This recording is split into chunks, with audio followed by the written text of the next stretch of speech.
مفيش بادي سبلاش ثابت، انسيها. وفري فلوسك لانه والله ما في بادي سبلاش ثابت.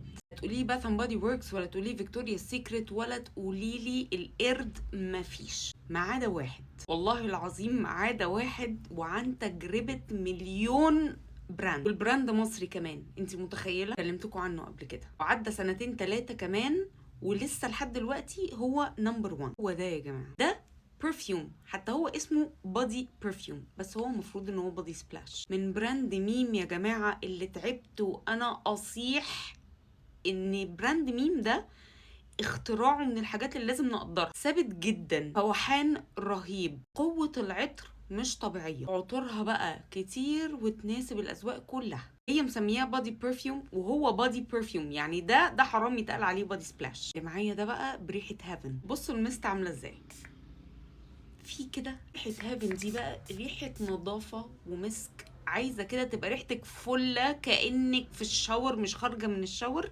هاتي السنت دي اللي اسمها هافن. ما ينفعش اتكلم عن ميم من غير ما اتكلم على العطور بتاعتها، وده اجدد اصداراتها، عامله كده عطور باسامي البلاد والمدن. وده طبعا يافا، ريحته تجنن وفيري فريش وفيمينين ات ذا سيم تايم. لو ما جربتيش حاجه من ميم دي اشاره ليكي ان انت تجربي حالا.